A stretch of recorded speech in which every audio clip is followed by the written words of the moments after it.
Here is another sin committed by some or few men, and many suffers because of it. It's happening in our present time also. Few greedy businessmen and inventors cause the suffering of many innocent victims. It caused us global warming, mountain of dust, sicknesses and diseases, polluted air, water, land, and sea that in turn kill and devastated many people and their livelihoods. We need to stop wickedness and greediness and start to love and share with each other, which in turn will release more blessings from God like peace, joy, health, success, and prosperity.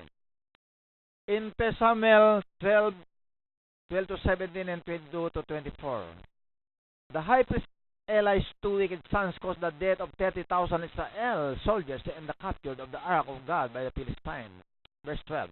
Eli's sons were wicked men. They had no regard for the Lord. Now it was the practice of the priest with the people that whatever anyone offered as sacrifice, and while the meat was being boiled, the servant of the priest will come with a three-pronged fork in his hand. He will plunge into the pan or kettle or cauldron or pot, and the priest will take for himself whatever the fork brought up. This is how they treated all the Israelites who came to Shiloh. But even before the pot was burned, the servant of the priest will come and say to the man who was sacrificing, "Give the priest some meat to roast. He won't accept boiled meat from you, but only raw." If the man said to him, "Let the pot be burned up first, and then take whatever you want," the servant will then answer, "No, hand it over now. If you don't, I'll take it by force." The sin of the young men was very great in the Lord's sight, for they were treating the Lord's offering with contempt.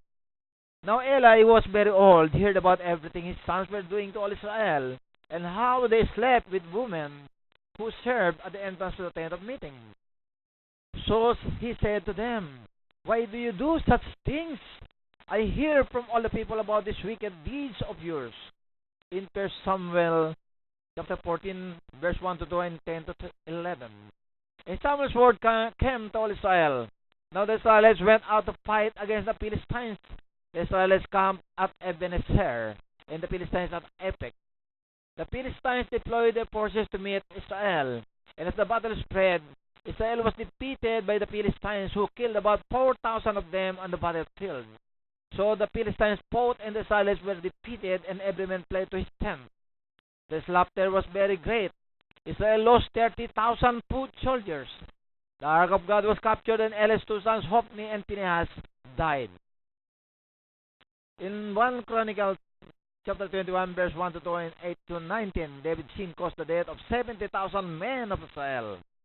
Satan rose up against Israel and incited David to take a census of Israel.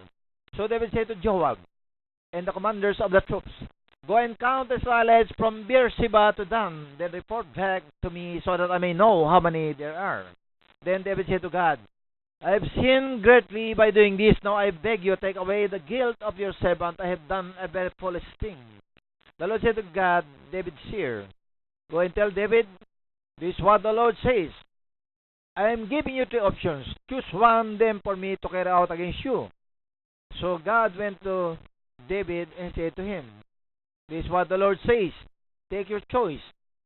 3 years of famine, 3 months of being swept away before your enemies, with their swords overtaking you, or 3 days of the sword of the Lord. Days of plague in the land, with the angel of the Lord ravaging every part of Israel. Now then, decide how I should answer the one who sent me." David said to God, "I am in deep distress. Let me fall into the hands of the Lord, for his mercy is very great.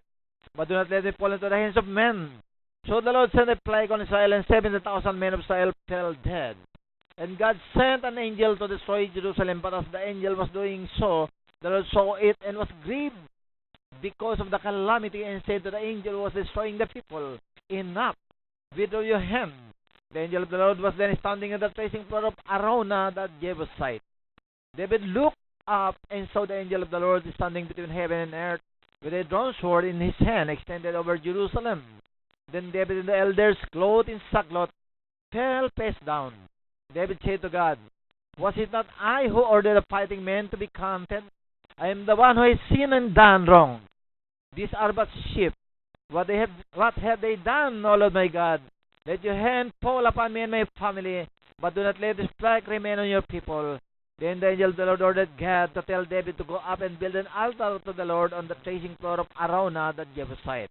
So David went up in obedience to the word that prophet had spoken in the name of the Lord.